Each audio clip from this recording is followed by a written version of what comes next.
Bismillahirrahmanirrahim. Assalamualaikum warahmatullahi taala wabarakatuh. Jadi insya-Allah pada pembentangan kali ini saya akan menerangkan tentang penghasilan inovasi yang telah saya hasilkan. Jadi sebelum itu saya perkenalkan diri saya terlebih dahulu. Nama ni Irfan Azmi bin Muhammad Kamil dari kelas PISMP PI 5619. Jadi nama inovasi saya adalah Radio Rosak Digital. Bagi nama pensyarah pula Ustazah Muslihah binti Ismail. Baik, kita mulakan dengan pengenalan terlebih dahulu. Konsep inovasi dalam pendidikan merupakan sesuatu yang baharu atau hasil ciptaan unik atau satu penambahbaikan di dalam bahan batu mengajar sedia ada yang dapat membantu seseorang guru dalam proses PDP.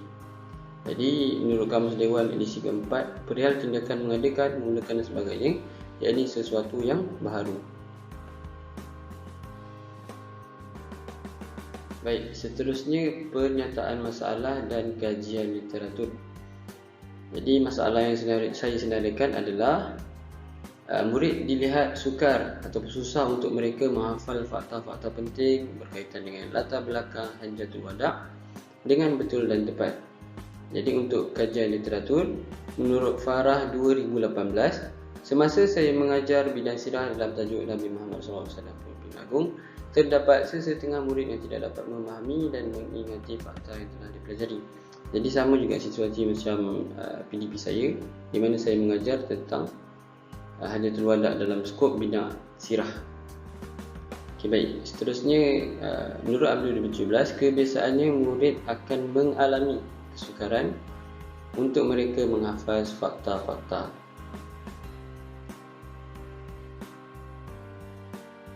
Baik, seterusnya rasional produk inovasi.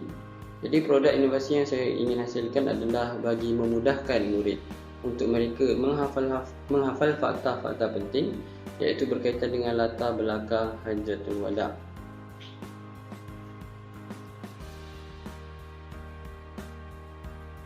Baik, di sini saya senaraikan objektif inovasi, iaitu yang pertama, murid dapat mengenal pasti latar belakang Hajjatul Wada' dengan baik.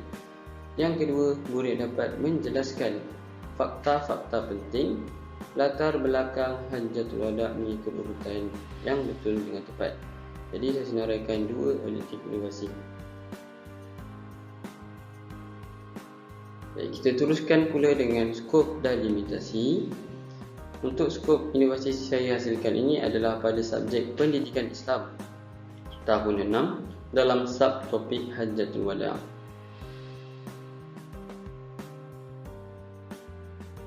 Baik, seterusnya kepentingan dan impak daripada penghasilan produk inovasi saya. Untuk kepentingan yang pertama, membantu proses PDP guru dalam memudahkan murid untuk menguasai teknik hafalan. Yang kedua, menjadi pemangkin sebagai satu bahan bantu mengajar BBM. Dan yang ketiga, membantu pelajar mendapatkan input pembelajaran secara maksimum dengan kaedah hafalan yang lebih baik. Seterusnya, impak yang pertama membantu meningkatkan hafalan murid.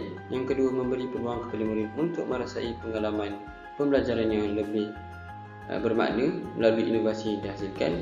Dan yang ketiga, pembelajaran murid akan lebih menyeronokkan.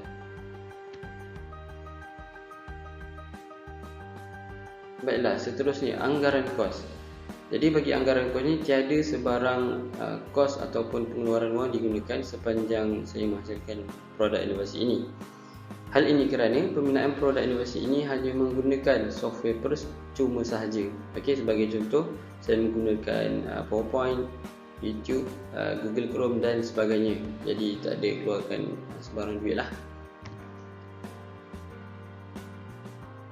Baik, bagi model inovasi pula, saya menggunakan model proses kreatif terarah sebagai model inovasi pendidikan.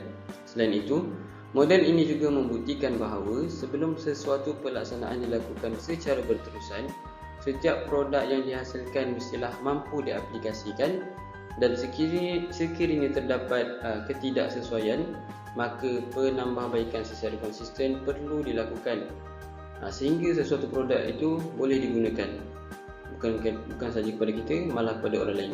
Jadi ini bermaksud model ini turut mementingkan kualiti dalam penghasilannya. Baik, saya akan perkenalkan sekali lagi produk yang saya hasilkan, iaitu radio rosak digital.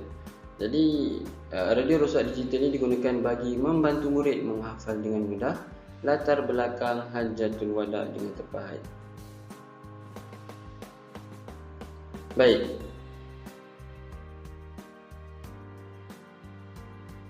baik, seterusnya cara menggunakan inovasi. Saya senadakan 3 langkah. Yang pertama, guru akan membentangkan pembelajaran latar belakang Hajatul Wada kepada semua murid, dan setiap murid dikehendaki untuk fokus terhadap apa yang disampaikan oleh guru. Seterusnya yang kedua, permainan radio rosak dimulakan dengan murid diberi masa menghafal setiap latar belakang Hajatul Wada tu dalam masa 1 minit sahaja. Okey, jadi dalam latar belakang Hajatul Wada ni ada 4. Jadi setiap satu mereka akan hafal selama 1 minit.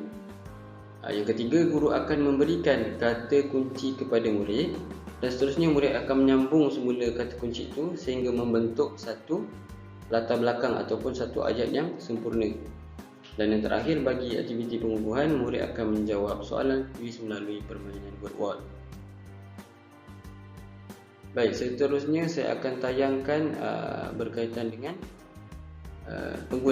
cara penggunaan radio rosak digital ataupun cara menjalankan inovasi yang saya hasilkan ini.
Baik, demikianlah tadi video ataupun cara penggunaan inovasi yang telah saya hasilkan. Kita teruskan lagi dengan maklum balas inovasi. Jadi yang pertama daripada saudara Faiz, dia menyatakan bahawa pada pendapat saya, inovasi ini dapat membantu meningkatkan ingatan murid dengan mudah dan cepat. Temu bual 13 November 2021. Jadi respon saya adalah saya bersetuju dengan kenyataan maklum balas tersebut kerana produk yang dihasilkan ini mampu memudahkan hafalan murid dan juga meningkatkan ingatan mereka. Seterusnya maklumat balas yang kedua daripada saudara Ihsan. Dia berkata, pada pandangan saya inovasi ini dilihat sesuai digunakan kerana sesuai dengan bidang sirah yang melibatkan penerangan dan penceritaan yang panjang. Okey, temu bual 13 November.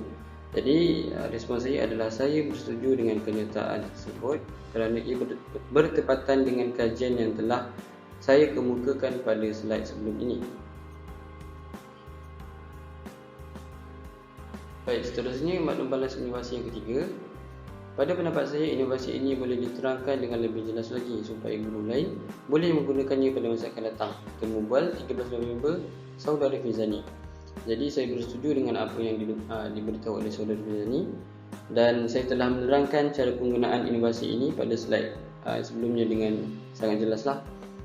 Seterusnya yang keempat, pada pendapat saya inovasi ini perlu ditambah baik dari segi pelaksanaannya kerana ia mungkin memakan masa yang banyak dalam PDP seseorang guru.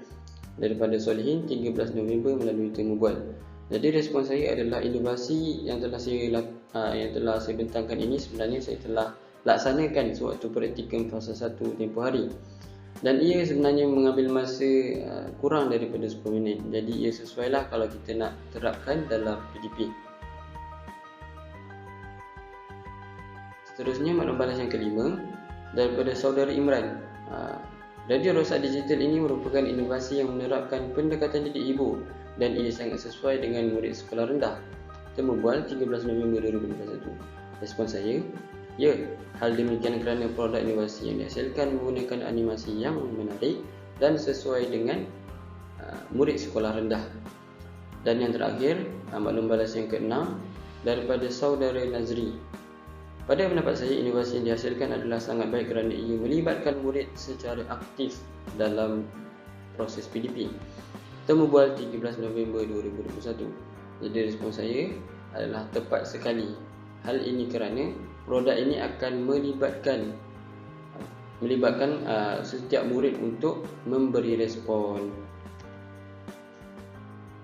Baik, selesai untuk maklum balas, kita teruskan dengan pembuktian pencapaian inovasi.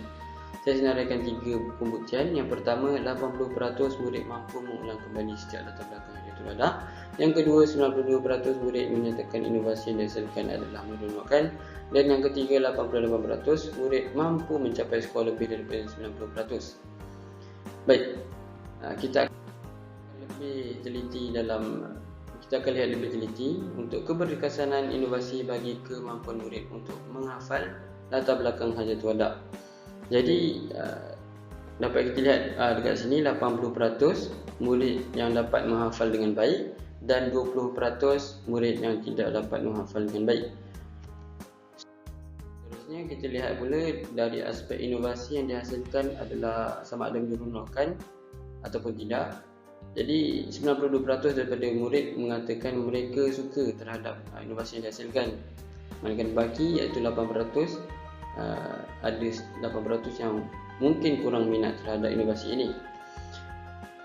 Baik, seterusnya kita lihat daripada aspek kesan penggunaan inovasi ini terhadap penilaian yang telah saya jalankan.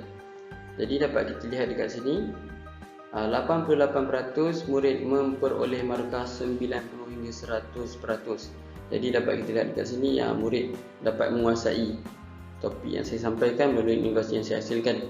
Seterusnya bagi markah 80 hingga 89 8% dan 70 hingga 79 4% saja. Baik, yang terakhir kesimpulan. Bagi kesimpulannya, inovasi merupakan satu pemangkin dalam membantu para guru untuk menyampaikan isi pengajaran dengan lebih menarik. Hal ini kerana dapat membantu menarik perhatian murid untuk mengikuti sesi PDP dengan lebih aktif dan lebih meronokkan dengan penerapan animasi, lagu dan sebagainya. Jadi diharapkan inovasi yang saya hasilkan dapat memudahkan urusan para guru lain dan membantu murid-murid juga untuk memahami tajuk ini dengan baik. Jadi saya rasa itu sahaja untuk penerangan inovasi yang saya hasilkan. Sekian wabillahi wal hidayah. Wassalamualaikum warahmatullahi wabarakatuh.